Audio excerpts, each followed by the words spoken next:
sometimes in life, no, we will go through things na we will believe or we will see as a crisis. 'Cause sometimes they are.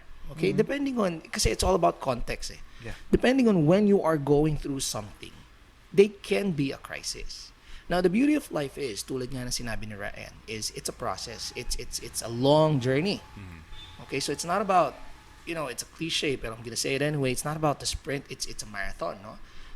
Na it may be a problem now, Yeah. but as you go through with it, it might not be as big of a deal as it was during the time na pinagdadaanan mo siya. Yeah. Sometimes it may even be the reason why you are successful, just like what happened to me back when I was an 18-year-old kid, natakot na, oh my God, magkakaanak na ako.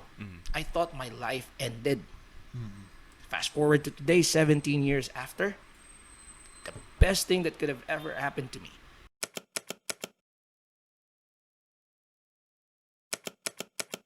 Hello, everyone. Welcome to another episode of the Founders Podcast. For today, our topic is hardships in life that has helped us become better entrepreneurs and maybe even Better people. better person. people. Yeah, better okay. persons. So welcome to the Founders Podcast, everyone. If you are new here, in this podcast, we talk about the business or the entrepreneurial journey, our business strategies, and basically anything that has to do in helping you become a better entrepreneur. Now, if that's something that interests you, definitely stick around and, check out some of our other podcasts. Yep. We do this every Saturday around 5 p.m.-ish onwards. And hopefully you get something out of it. Yeah. So there we go. Chris and Ryan and RP with you today. Yeah.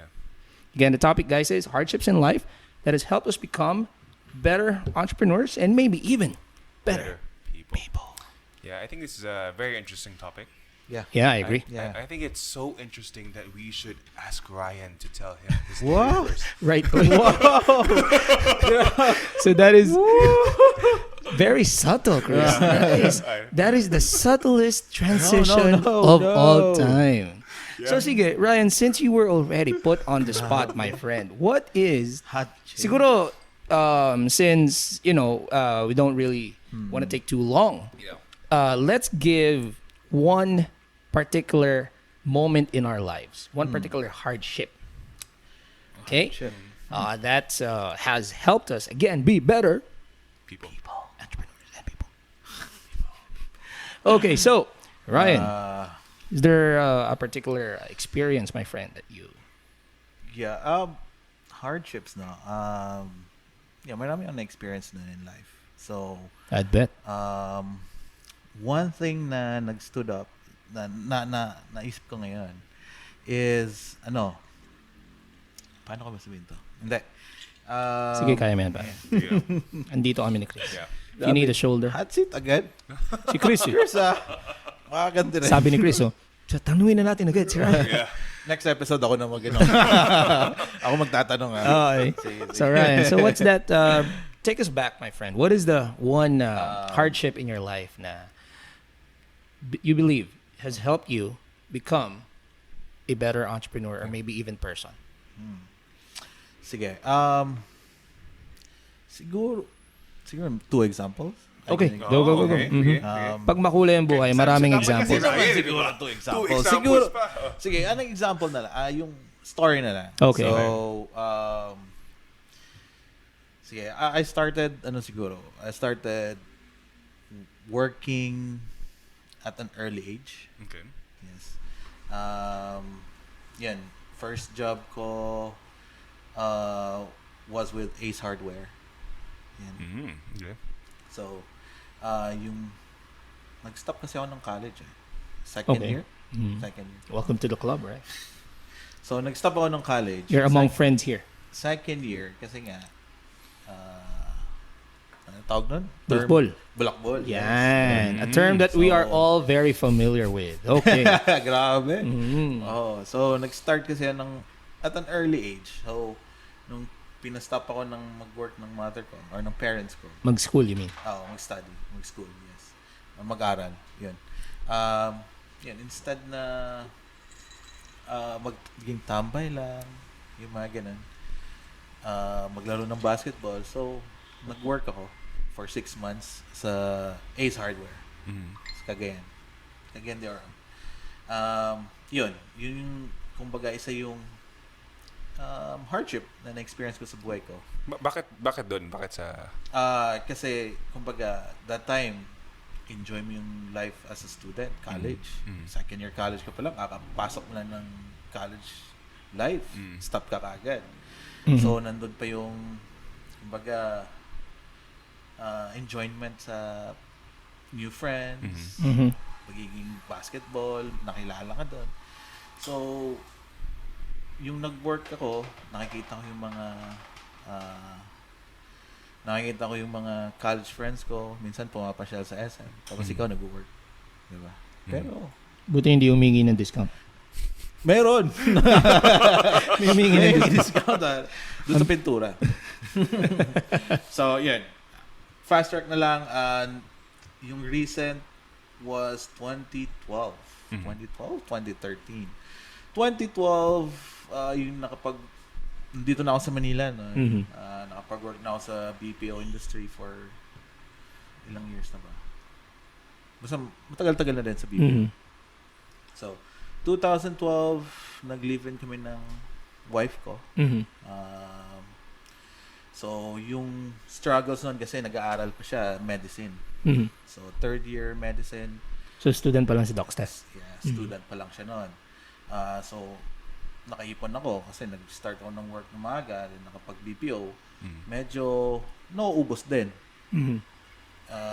Kasi, kumbaga, mga baon, mga tuition, mga extra nyo, mga expense nyo, like rent. So, yung struggle na yon medyo mahirap kasi, or mahirap talaga. Kumbaga, bagsak na bagsak talaga.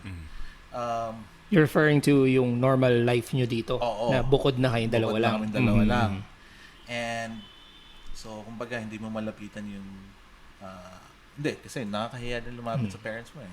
Diba? Nag-live-in ka, parang, Definitely, hindi kayo lapit sa parents niya. oo. So, ganun. So, yung hirap na yon medyo masakit. Kasi nung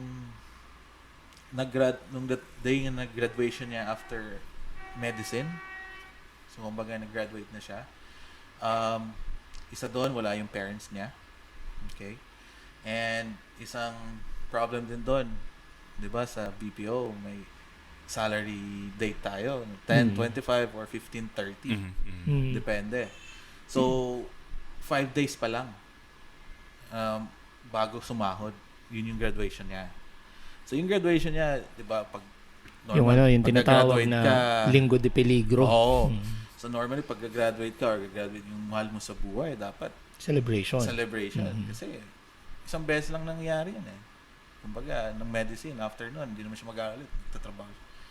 So, yung time na yon medyo masakit kasi pag uwi namin sa bahay, as in literal pare, wala talagang pera. So, makikita mo kasi nagtanong pa siya doon, saan tayo ngayon? Parang gano'n. So, makikita mo yung friends niya, kasama yung family nila. Alam mo, yung may pupuntahan sila after graduation. Tapos kayo, sa bahay lang. Tapos, ang pagkain nyo lang doon, pansit canton lang yung ma-afford mo. Kasi kailangan mo pang magtira para pamasahe mo papunta sa work. So, yun. Maganda experience naman siya for me. Kasi, kumbaga, hindi ka sumuko. Naghanap ka ng paraan. Kumbaga, dumiskarte ka sa buhay. So, teka. Nung graduate siya, ang nangyari, ginawa niyo yung parang celebration ay nagluto ka ng pancit canton. Oo, luto lang. Yung pancit canton na bibili. Yung Lucky Me, gano'n. Oo. Chili manse. May paborito ko yun. Pagkain namin yun. Talagyan mo ng ketchup, magiging spaghetti na siya. Oh, so yun. Isa pa doon, yung, kumbaga after graduation, meron pa silang tinatawag na babalik pa sila sa hospital kasi magjo-duty pa sila post-graduation, parang ganun, intern, mga ganun. So, may nangyari pa doon na ang natira sa akin, 200 pesos. And gano'n na naman, 3 days bago sumahod. So, syempre, duty niya is 24 hours. Diba? So, sabi niya, Pahinga mo ba? Yung sa duty na ako. So, ikaw naman, ayaw mong maramdaman din nila yung struggle. Or yung So, binigay hirap mo ba? yung buong 200. Binigay ko. Sige, okay lang. May pera pa ako dito. Makakain ako sa office. Pero talaga wala na. Wala na. Alam mo yung magsasalita na yung pitaka mo, yung wallet mo. So yun, after niyang umalis, text ako agad dun kay JP. Sabi ko, bro. Si JP, si Koy ko. Oo. Yung best man mo. Best man. Oo. Best man. So sabi ko, bro, pwede ba daanan mo ako sa bahay? Sabay na tayo punta sa work. Ay ko, tapos antayin mo ako pa uwi. Sabay na din tayo uwi. Pare. 3 days yun. 3 days straight. Umamin ka sa kanya na... Kotse yun, kotse. Motor. Pare. Motor So, in short, pa. ginawa mo siya angkas. Oo. So, JP, ikaw pala ang unang-unang angkas driver ng Pilipinas. Oo, pare. Yun si JP, tama din kami yung pinagdaanan na. So,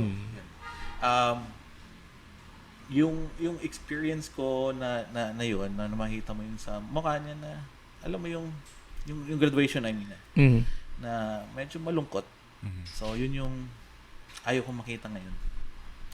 Or ever since na nasimula yun. So, yung naranasan mong failure, downfall sa life mo, hindi yun parang, kumbaga, anong tawag na? Hadlang? It's not a determinant of your... Oo. Na hindi ka tawag dito? Pursige sa buhay. Kasi yung iba, ganun, na-feel nila na, wala kang pakinabang, nag-down ako.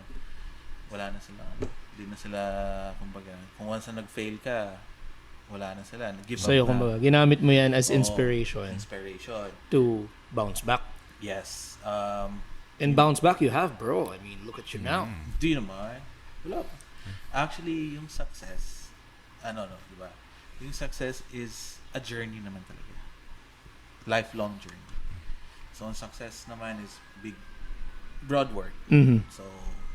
So yun, yung mga ginawa namin doon, actually, yung nag-usap kami, yung nalaman niya na wala talaga akong naubos yung ipon, kumbaga. So, may mga listahan kami.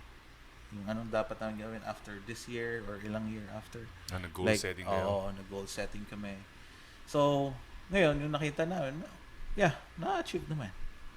Marami na. Na-check dun sa... So, from time na yon, may mga na-skip. Medyo marami-rami din yung na-skip. Marami-rami din yung na-check. Pero, yan. Indication so may listahan kayo. Oo. May listahan kayo ng mga bagay na gusto nyong ma-achieve. Yes. Gusto nyong wow, that's nice. So, nung bago pa. Kailan nyo ginawa yung list na yun, bro? Nag-start nung kaka-start pa lang namin. Okay. Kaka-start pa lang namin. It was way back 2000. Ayoko na. Nakalimutan ko na eh. So, basta. When you say... Feels like forever kasi. Parang, Oo. Kaka-start pero like, this year ba to? Hindi. 2008. 18? So 2008? Oo. You mean nung nag-start kayo together? Akala ko nagkasa-start nyo lang. May mga set na goals kami. So, unti-unti na nag-add. Wow, Pare. May mga set na goals kami. So, you still have the book until now, parang ganyan. So, there's a journal and then, parang you continue it na lang every, okay? Nilalagyan na lang namin kung ano yung mga gusto pa namin mangyari. So, yung mga ganun. Wow. So, pag couple goals. pag chinek mo yung book na yun, marami yung mga hindi na-check. That's normal. That's normal. Yeah. Marami yung mga hindi na-check. You can't really expect naman na everybody meets their goals right away. Yes, You just said it, success is a process. A process talaga. It's not a one-day success. Yung mga Yeah. So, after nun, yung year na nag-graduate siya, medyo Tight pa rin. tight pa rin. Naka-ipon kasi lumipat ako ng ibang work kasi mas malaking offer. So, doon kami nagkakilala ni Chris. I know the company. Huwag na natin banggitin yung company na yan. So, nung nagkilala kami ni Chris doon, napagkwentuhan namin, kilala ka din niya pala. So, at galing din ako ron. Yeah. Ang liit ng mundo, di ba? parang may connection. Parang meant to be, bro. So, after nun, yung days na yon, medyo nagsugal ako. I decided to open a small, parang mini restaurant with a business partner naman na naging chef sa abroad. So, yun lang. Mishandle. Mm. Mishandle lang. Kasi, kumbaga, from employee to business, kumbaga, wala kang experience pa masyado. Mm. So, ang isip ko kasi doon dati, once na mag-business ka, Kita na. True. wala. So, yun.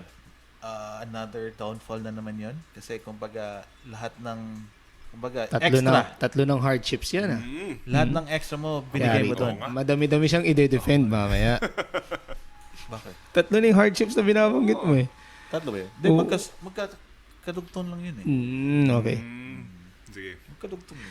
Sige. So, Ray, let me talk to you about this. So far, no, you've told us, you've given us 3 hardships. Number 1 is yung graduate si Steph na... Hindi, maaga nag... sorry. Number 1 is yung dahil sa pagbubulakbol, pinatigil ka sa pag-aaral, so you decided na magtrabaho. Number 2 is yung pagka-graduate ni Doc Steph and wala kang pera, ang sinelebrate nyo lang is Pansit Canton. Lucky me. Oo, and yung pagpunta niya sa office na yung 200 pesos na natitira mo, binigay mo sa kanya, nagpahatid sundo ka na lang sa kaibigan mo. And number 3, ito nga yung nagbukas ka ng negosyo na failed because of mismanagement. Yes. So what would you consider is, dun sa tatlong yun, what would you consider is the biggest hardship na nagkaroon ng impact sa'yo that made you a better entrepreneur? And what is it that made you that better entrepreneur? Ano ba yung learning na nakuha mo dun sa experience na yun? Siguro yung second. Yung graduation. Yes. Oo. Yung graduation. Bakit? Kasi I could have done better. Grabe, you're so hard naman. Hindi, parang you could not have done better? You could have. done. Could have. Okay. Kasi yung time na yun, para yung makikita mo yung mukha ng wife mo na Gusto ko pang ibigay ang... gusto ko mamigay ibigay ka yung pa mundo, sana. gano'n. Yung parang, di ba sa atin naman lahat, kahit naging girlfriend mo or wife mo na ngayon, di ba? Kumbaga, yung promise mo na once naging kita or once na Naging tayo. Bibigay after kong lahat marriage, sa'yo. Yes, I will treat you like a princess. Yung mga ganun. So, yung time na yun, yung parang hindi ko na, ano yung sinabi ko, hindi ko na panindigan. O paano naman nakatulong sa'yo? What helped you get past that naman? Strive more for the better. Use inspiration. Yes. Use it as my inspiration. That's good. Kasi yung sinasabi mo kanina, marami nga na ang nangyayari, di ba, nagse-self-pity na hindi ko na maibigay yung tama, wala na mangyayari. At least ikaw, hindi ka nagganon, ang ginawa mo is you use that as your inspiration to say na, hindi, we're gonna bounce back and I'm gonna make sure na I still live up to that promise. Yes. Wow. Right. Yeah. I feel like nice. I want to hug you right now. Grabe. Thank you very much for that very inspiring story, Yes. Ryan. Okay, and well, I guess it's time for you to return the favor. So, Chris. Yeah, okay, so RP. So, Chris, Next time ako naman host. what is the one... Para makapagtanong. Host naman tayo lahat. Chris, so, ikaw naman, Chris, what is the hardship, the one hardship sa buhay mo na you will consider help you become a better entrepreneur and maybe even a better person today? Okay. Well, I mean, lahat naman tayo, we have a lot of like hardships in life, right? I have my set of instances na ganon, yung walang pera, kahit pan jeep, wala. Yung mga Ryan, ganon, or, si Chris ba mukhang walang pera? Hindi. Actually, nung nagkakilala kami dun sa company na yun. Walang name drop. Sa company na yun ba? Yung mga batchmate namin, yung batch namin, takot lumapit sa kanya. Dahil. nakasimawat Pakilala ako. niya from US. Yun. Galing siya US. Uy, hindi ko pakilala So, yun. I do Grabe. not go around saying, taga US ako. Sino yung nagsabi nun? Kasi yun ang sabi sa akin. Hindi, Yan. kasi may kausap ako doon na taga US. So, nag-uusap kami, medyo slang, I guess. Yeah. So, nagtanong ng mga How tao. was it? How was the slang-ish? Hindi ko It's alam. very Islam-ish, pare. Oh Alam my mo God. yung tipong mga batchmate niya, takot lumapit or makipag-usap sa kanya. So one day or one time. I could see that. I could get that. Kasi, kumbaga, titignan mo siya. Oo. Kasi Walang sabi niya, pera. no, may time na wala siyang pera. Tignan mo nga itsura niyan. Mukha ba yung nawalan ng pera ever? Mukha ba yung walang pera? Ay, sorry. Sige, go. Please. So yun nga, I've had experiences na, the no money, kahit pang jeep, walang pera. Sometimes, may one point pang, for 2 days, hindi ako kumain kasi wala akong pagkain. But that's another story. So, but the thing is though, the hardship that I went through, that I think I learned from the most, is not really a physical hardship, but rather a mental hardship. Wow. Okay. What is this mental hardship? So, the thing I went through is basically me not knowing what to do with my life, or me not knowing my purpose. So parang it's the burden of waking up every day not knowing what you should be doing. Yes. Okay. Yeah, I've something that we coach with somebody with. Okay, Yeah. sige, go. Yeah. So, ever since I was young, like if you ask me what I want to be when I grow up, usually I would give a broad answer, and I would say something like, "Oh, I just want to make money." Not a bad decision. Not a bad goal pala. Yeah, but I say that because I really just don't know what to do. It's more of just something that everyone can relate to. And then I sort of got a little insecure because if you ask other people, they give you straight answers. Oh, I want to become a doctor. I want to become a lawyer. I want to become this. And I never could give a straight answer. And because of that, I just went on through things. I guess logically. I think to make money, I want to be in business. So I think I'll probably become a businessman someday. Or it's all like that. It's never. It's for the longest time I didn't wake up and go, oh, I'm so excited for this day. I'm working towards a goal. This is what I want to do, and the fulfillment that goes along with it. It took a while before I got there. And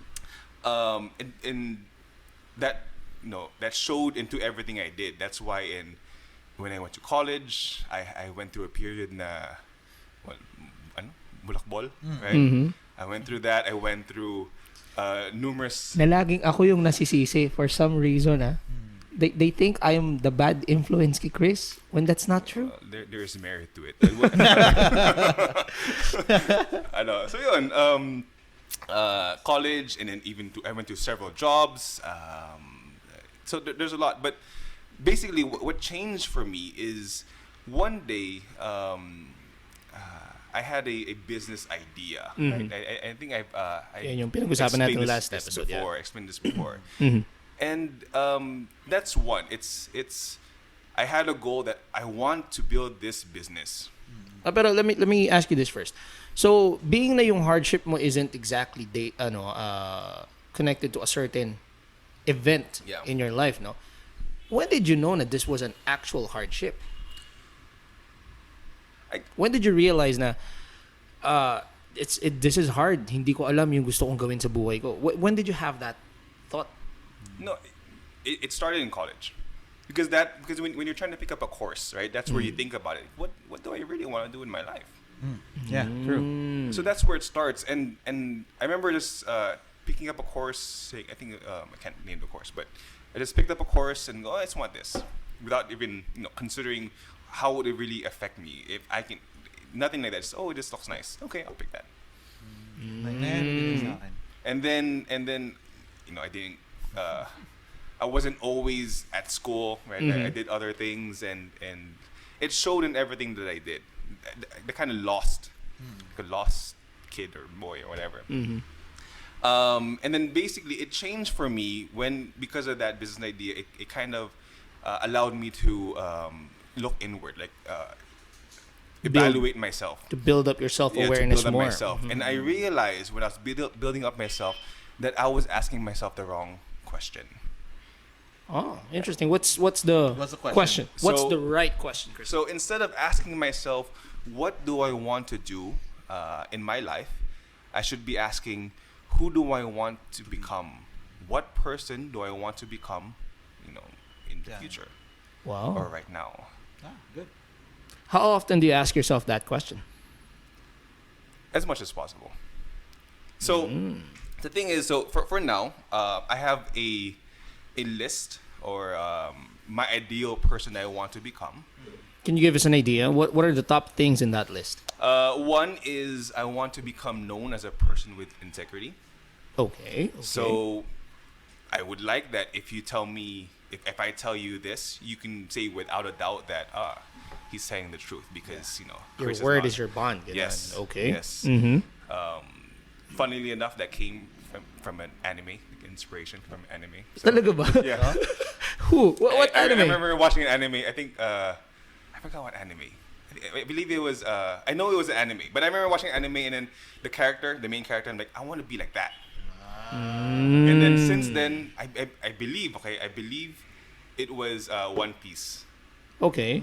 No, that was a different thing. So in Luffy, the main character of One Piece, he has a tendency of Nerd alert. so he has a gift of bringing people together, right? And then that was what I got from him. So I said I want to become that person, the person that can bring people together and everyone will be happy and inspire people. So that's the second thing. That was the second thing from Luffy. The first thing I forgot where I got the inspiration from, the integrity thing. But that's What's a third? Can I ask one more? What's the third Sure. thing in that list? integrity, kindness. I want to be a kind person.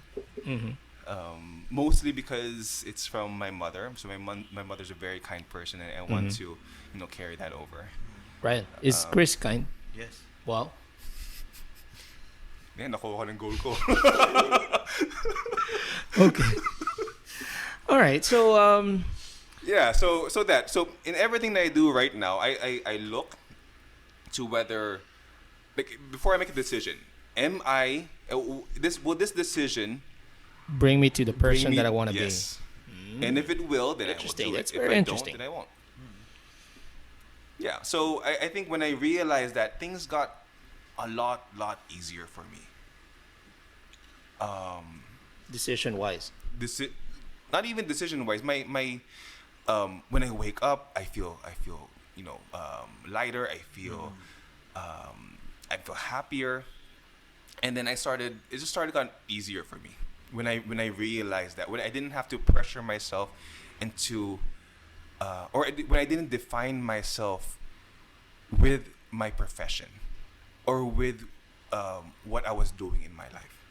Okay. Okay. So how did that help you become a better entrepreneur? Well, first the confidence, right? Being confident with yourself. I think that in itself, it made me better. Entrepreneur as a person, I think it got me better to be around. I wasn't as negative in life as well. So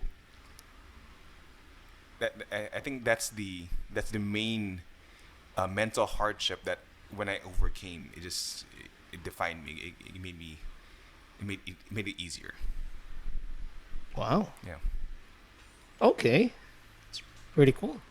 So see, Chris, his hardship isn't something or a particular event in his life.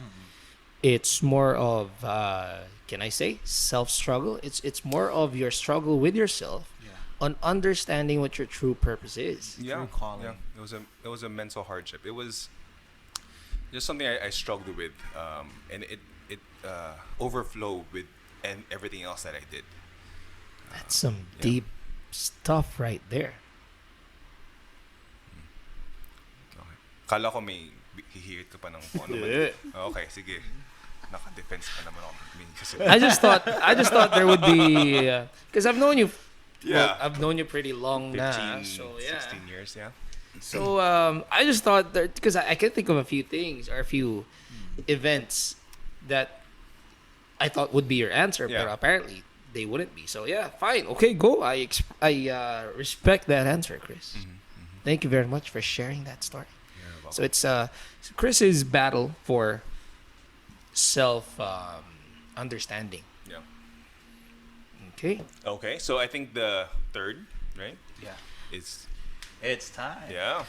Okay. So again, the question is, what is a hardship in life that has helped us become a better entrepreneur, possibly be a better person? Yes. Okay, so you guys have known me, for a pretty long while now. So obviously, I'd had some pretty Colorful.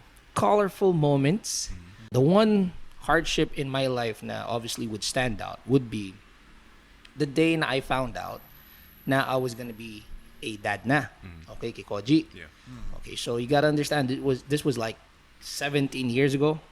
Okay, so I was like 18 years old and I received news na yun nga, magiging tatay na ako. Eh, wala naman akong alam. Ano lang ba alam kong gawin? Maglaro ng computers at maglaro ng basketball.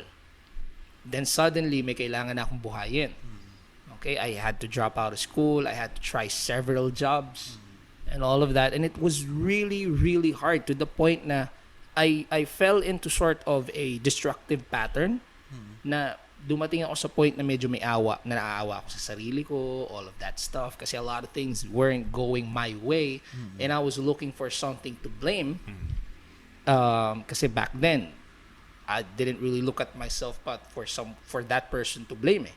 So I was, nagkakaroon ako ng self-pity, ano ba yung gagawin ko, ganyan. But fast forward to today, yun palang nangyari na yun, it will be one of the best things, if not in fact the best thing that ever happened to me, kasi it allowed me to focus on, getting on with the real life earlier.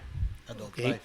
Oo, kumbaga, na-force ako mag-adulting, but it was very hard, no? Kasi, again, wala akong alam gawin as far as making money is concerned. Kailangan ko na magkapera, nag-drop out ako of school to support yung bata and all that.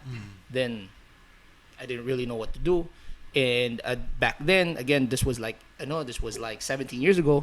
Back then, napaka-importante pa na pag nag-a-apply ka ng trabaho, kailangan graduate ka. Or at least yung ina-apply mong trabaho, connected yung course mo. Eh, business management ako. First year college pa. Okay? It wasn't really something na madaling i-hire for anything. Okay? So I remember there was a time, no, I wouldn't mention the coffee shop na. But I was applying for a coffee shop here in Harrison Plaza. I was applying as a barista and the manager asked me if I was a student of it wasn't culinary pa, what do you call this? HRM. If I was an HRM student, sabi ko no. And all I wanted to do really was work the espresso machine kasi even then I had a fascination about the espresso machine. I kind of like to, do the latte arts, the stuff that we do now. Back then, gusto ko na subukan yun eh. Ayaw kong pahawakin ng espresso machine kasi nga daw, wala yung background ko doon. During then, kasi napaka-importante pa niyan eh. So they did get me, but not as a barista. They got me as a part-time crew. They didn't even give me a full-time slot. So I was the guy who cleaned out tables, busboy basically. So yun nangyari. It wasn't up until nung nag-apply ako ng BPO industry na nagkaroon ako ng actual na trabaho. Kasi up until then, lahat ang nangyayari sa akin na mentality is more on racket type mentality. Meaning yung kung saan merong gig, saan merong kita, dun ako eh. That was the strategy before and I knew na kasi even then I was making money through money games, through bets, games and stuff, basketball and Counter-Strike and Dota and all that. But I knew na this isn't the life ng isang family guy and I understood very early. The one thing na siguro sabihin ko na I'm proud about is naintindihan ko na when Koji came, when my eldest came, I understood na wala na, tapos na yung laro, I need to work na. Yeah. So it wasn't until so again, those were some very hard years. I think I did that for siguro mga 3 years? 3-4 years, ganyan. It wasn't until na nag-apply ako ng isang call center, BPO, no? Na nagkaroon ako ng actual na trabaho. And funny story too, ang nangyari nung ganito. So, meron akong nabasa na BPO dito sa may RCBC Tower. Sarado na ngayon yun. Wala na siyang na one day hire. Okay, and sinugalan ko kasi at that time, I only had like 20 pesos in my pocket eh. And since one day lang, I think I can last the whole day. Okay, and hopefully get hired. So I went there and sa tapat ng RCBC, merong I'm not sure kung kilala niyo yung kasi wala na sila ngayon eh. Pero dati may sikat na ano diyan na tusok vendor, what do you call this? Yung fishball? Fishball. May fishball vendor. May fishball vendor dyan na sikat siya kasi nagawan siya, lumabas yung story nila sa sa TV na apparently pamilya pala yan sila sa buong Ayala.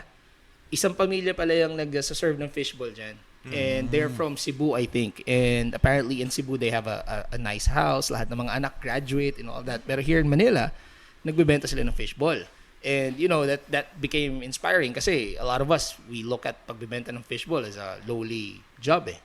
Okay, pero apparently, it's a pretty capable way of living. So, yeah, anyway, going back to the story. Ang nangyari was, pumunta ako, I went to the interview. So it was a one-day process. Interview ko started at around 7, 8 a.m. Second interview happened at around 1 p.m. And then last interview around 3, 4 p.m. Then the job offer happened ng 7 p.m. Now you gotta understand, I only had 20 pesos in my pocket. No money for lunch. So what I was doing the entire time na I was there, so I got there early, I was there like 7 a.m. na. And by the time na malapit, katatapos lang ng first interview ko, medyo gutom na ako. Baba ako ngayon Kimanang, yun nga sa fishball. Kumain ako ng like 2 pesos, 3 pesos ng fishball. And fishball at that time is like 50 cents. So that was like 4, 6 pieces of fishball. And talagang ginunguya ko yun. Matagal pare. Make sure ko na talagang sinisavor ko siya. Kasi yun lang ang tanghalian ko eh. And then I went up for the second interview. Then baba na naman ako ng afternoon. Gutom na ako. Fishball na naman. Around 2, 3 pesos na naman.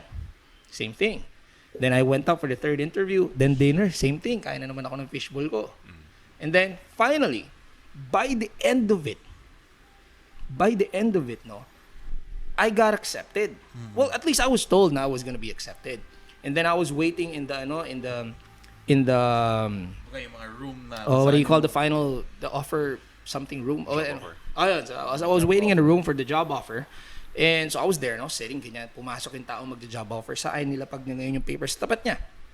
And as I saw it, nakita ko yung name ko, the word congratulations, tuwan-tuwa ako. Gusto ko nang kunin pirmahan kasi baka mamaya magbago yung isip niya.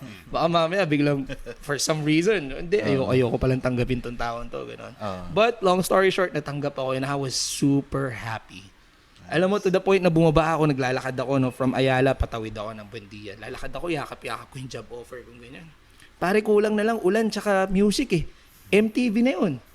Naglalakad ako, tuwan-tuwa ako, I was so happy and I was thinking thoughts like, I'm gonna grow in this company. I'm gonna be a director here. I'm gonna give them the very best. Lahat yan bibigay ko. I'm gonna grow here. Lahat. They're gonna see the best employee ever. Now here's the funny part. The next day I went to Warzone, yung tambayan namin ni Chris. Di kinuwento ko, guys, finally I'm hired. I have an actual job na. Si Chris at that time, the soul-searching type Chris pa at that time, sabi sa akin, uy, ako din, gusto ko rin mag-apply. Tara, apply tayo. Then he saw an ad, I guess, for another company that also had a one-day hire. So, merong ganun. Sabi niya, tara, samahan mo ako, mag-apply tayo, ganyan-ganyan. Now, this is how broke we were. We didn't even have money to go to the interview. What we did was, and I'm not particularly proud of this, hindi ko alam paano mo ako na-convincing gawin yun eh. Pero, Chris, I'm not particularly proud of this, but what we did was, we called a friend to, samahan ng tingin mo na. We called a friend to take us to this place, and this friend didn't even have her own car. She took us there via cab. Grabe, ang bait. Bait niya, no? If you're listening to this, thank you very much. Laking parte pala naman yan. And sorry na rin. Okay. Okay, so I called a friend to take us to this place. And she did. And after that, I don't think I spoke to her again after like 2 months. Ganun. Again, I'm not particularly proud of that, but it got us there. So here's the thing, when we got there, originally the plan was si Chris lang dapat ang mag-a-apply. I was supposed to be there as sort of a moral support, kaibigan, barkada, support. Samahan Sige, mo, kasi yes. totoo, natanggap ako. So you ask a friend, paihatid lang ako? Ikaw na may hole dun Hindi, syempre sumama ako sa'yo eh. Sinama. What a good friend, RB. Parehas tayong walang pera. Sige. Hindi ganun. Continue. So, nangyari was, long story short, we went there and supposedly si Chris lang ang magpapa-interview. So, pa-interview na si Chris, but then the secretary type person was really good. She told me, sir, nandito ka na eh. Hindi. Kasi nga, sinabi mo sa akin, maganda yung hiring process dito, makaka-experience ng calls, and I was looking for additional experience. So when we got there, sabi nga, sir, nandito ka na, magpasa ka na rin ng resume. And an idea ko lang really was, wala akong pake. If I fail, I fail. Meron na akong job working for me eh. And since Chris was, nandun na rin ako, might as well apply for it. And this was at that time kasi, this was the best call center company here in the Philippines. So isa siya mga... Premier. Okay. Are they still open? Yeah. Okay, so they're still open. Premier company na Sige nga, mamaya. Ano yun? what they're doing is during the interview, mag-actual calls ka.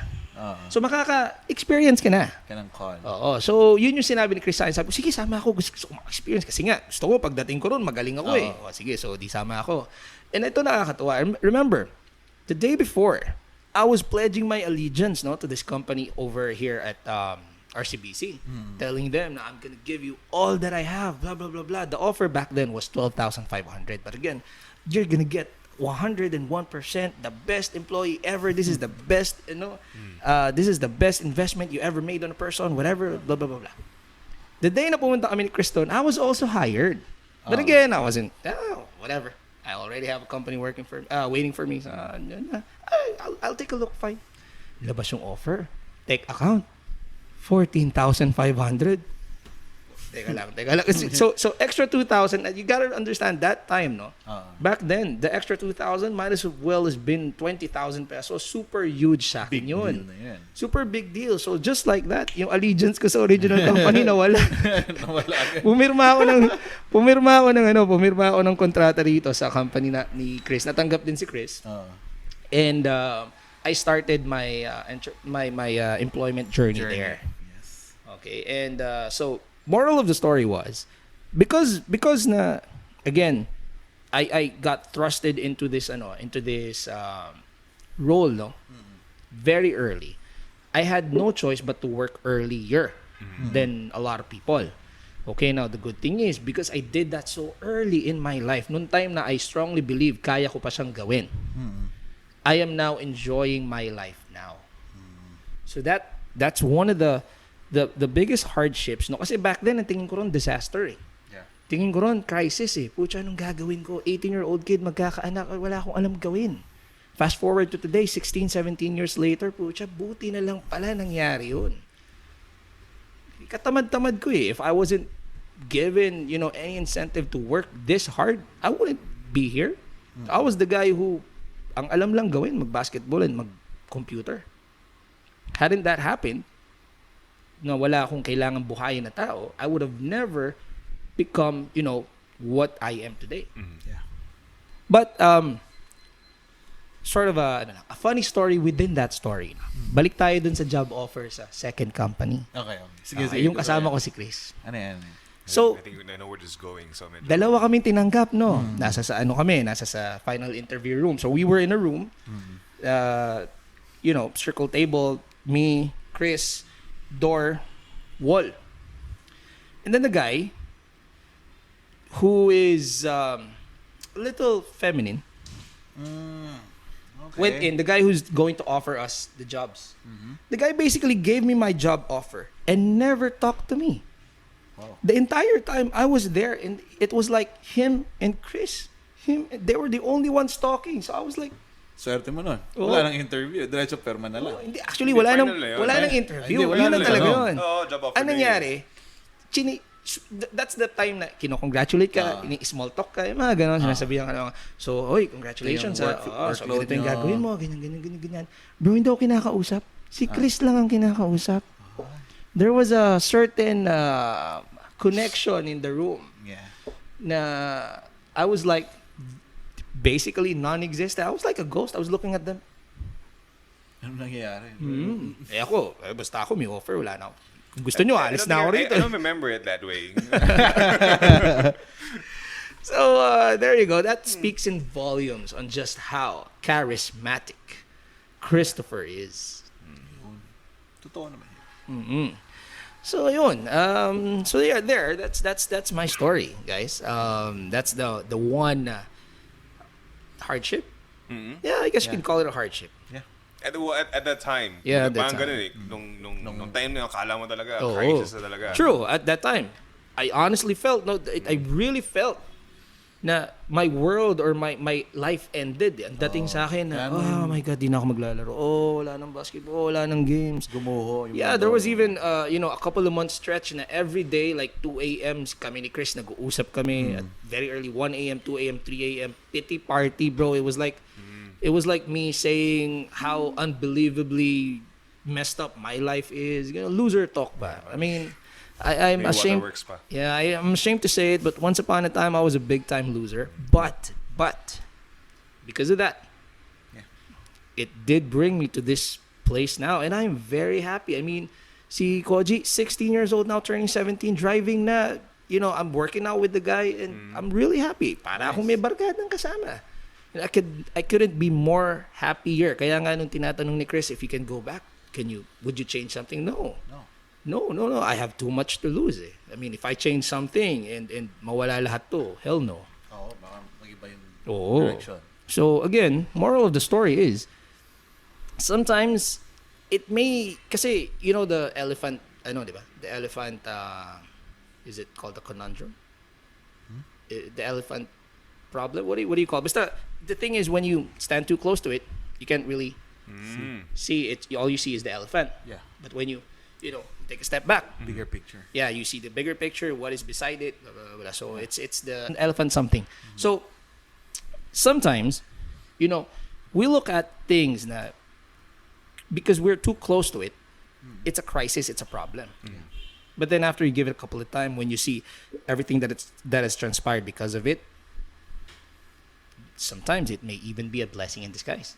Which for me, I can confidently say that it definitely was. That's the beauty of life. That's the No? wow. Exactly. That is the beauty of life. Thank you very much for that, Ryan. That's beautiful. Yeah.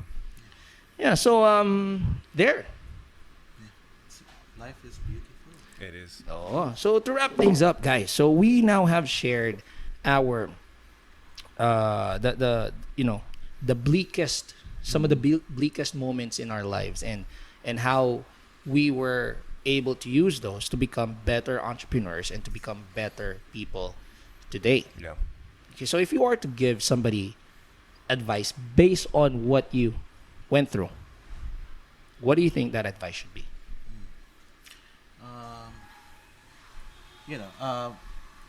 For me in life you have to fail at one point. Kasi that failure will give you more experience. Okay. Make sure lang na take note of those failures and So use learn it. from it. Yes, learn from it and use it as your strength. Okay, because life is a journey. It's a struggle. There are a lot of struggles will come through. Okay, even though you were successful, you will still experience it. It's a learning. There's a lot of curve Wow. before you achieve that one goal. Thank you, Ryan. Yeah. That was beautiful. I got a tear. One. This one. Oh, Here. just one. Thank you, Ryan. Yes. Chris, based from your self. For me, well, I wouldn't necessarily advise what I did because that's what works for me. It doesn't necessarily have to work for everybody. But I think the best advice I can give is for people who are feeling lost or having a hard time mentally, right? Mental struggle. I think they should understand that it's okay for them to feel that for now. Like I know it can be hard, it can be because there are people who, without a purpose, right, they have a hard time getting up, and I think they should understand that they're not the only ones who go through that kind of thing. It's actually a pretty common thing to go through, and you adding more pressure onto yourself, It's not gonna help. is not going to help, right? First, you have to accept that it is okay. That's just who you are right now, but it doesn't mean that that's who you're going to be in the future. If you work at yourself every day and live your life as if you had purpose, then eventually you will come to a point where you will find that actual purpose. Wow. Yeah. Ang lalalim ng sagot mo. There's the other eye got a tear din. So dalawa na. Oh my gosh. Ang lalim, Chris. Yeah. Okay. For me, it would be, well, actually, I just said that. I did the recap on it, but I'm gonna say it again. Sometimes in life, no, we will go through things na we will believe or we will see as a crisis. 'Cause sometimes they are. Okay, depending on, kasi it's all about context. Yeah. Depending on when you are going through something, they can be a crisis. Now, the beauty of life is, tulad nga na sinabi ni Ryan, is it's a process. It's a long journey. Okay, so it's not about, it's a cliche, but I'm gonna say it anyway. It's not about the sprint. It's a marathon, no? Na it may be a problem now, but as you go through with it, it might not be as big of a deal as it was during the time na pinagdadaanan mo siya. Yeah. Sometimes it may even be the reason why you are successful, just like what happened to me back when I was, an 18-year-old kid, na takot na, oh my God, magkakaanak na ako. I thought my life ended. Fast forward to today, 17 years after, the best thing that could have ever happened to me. Kasi everything that I have now can be traced back there. Okay? Si Koji, my kid, si Reyes, si Maric, all of them right now, para lang ako may grupo ng mga barkada when I have my kids with me. Si Wenny, one of the best things that could have ever happened to me, my wife, she wouldn't have taken me if I wasn't the guy na serious na about life. So, and having yung early desire to succeed gave me a head start than everyone else. Back when yung mga friends ko, you included, ang tawag sa akin, RP, gimmick tayo. RP, may laban sa ganito. RP, sama ka. Bro, sorry, hindi na ako pwede, ganyan. Some of them, because of that, wrote me off na, from now on, si RP, hindi na boy, hindi na boy ba? Hindi na tropa. And that's okay. Kasi back when sila gumigimik, I had to work really hard. Yes. Ngayon naman, when they're starting to work really hard, I am having the best time of my life. You grind early. Oo. So, honestly, sometimes nga, so, si Wenny and I nga talk, I don't think it's gonna be the worst thing in the world if for example, one of our kids, magkaroon ng family early. It worked for me. Actually, makes me want to give the advice. But no, I am not giving the advice. Just for the record, I am not telling. If you're listening to this, I am not saying. Now, if you are an 18-year-old kid to have a family, I am not saying that. I'm just saying, if it does happen to you, it doesn't mean the end of the world. Whatever it is, trust me when I say this. Believe this, okay? Whatever it is na pinagdadaanan mo ngayon, no matter how hard it is, trust me, it will get better. Yes, okay? That is just the nature of life. Yeah. Okay, right. It can be the hardest thing in the world now, but as long as nabuhay ka pa bukas, paggising mo, nagising ka pa, may magagawa ka pa. Okay, ang masaklap, kung yan ay nangyari sa'yo ngayon at namatay ka na, yun, sige, magreklamo ka. Oo, yun. Pero kung may nangyari sa'yo sobrang sama ngayon and you still get to live 20, 30, 40, 50 more years, trust me, that will be nothing. Magiging lang yan, parang speeding ticket kung tawagin. Yes. Okay, it's one of those fines that you go through in life for blazing the trail. Yeah. So there. I completely agree. Good. Wow. Galing mo talaga, RP. Oh, thank Kahit you. ako napayak na ako. Ako. Na-inspire lang ako. Teka lang, ako din. Okay, so I guess that's That's a wrap. that's a wrap. Yeah, a pretty good note to end on. Yeah. If you guys are listening till now, it's been a long podcast, but thank you for listening. I mean, if you have Yeah, I think this thing is about close to an hour, I think. more than an hour, maybe. Yeah. Yeah. Mhm. So thank you for listening. If you have, I mean, I guess we would really like to know if what hardships have you guys gone through. Please share it with us. Share it with we us. would like Yung to know mga that. Oh, if struggles nyo. yeah, join in the discussion, guys. Yeah. Put in the comments below. Send us a message. Send me a message to the RP Argonza page in Facebook. Yeah. All the links are down there in the description. If you have anything that you want to share, please put it in the comment box. We would love to make a podcast about it. Yeah. Actually, we have done a couple of podcasts now because of some of the yeah. So and you just wait for them. We are going to post them soon. yeah. So Good. Ganda. thank you guys. Yeah. All right. I had fun with this one. I did too. Yeah. Me too. Me three. Awesome. So yeah. So yeah. Thank you guys for listening to the Founders Podcast. This is Chris. This is Ryan. And this is RP. Thank you guys. Take care, everyone.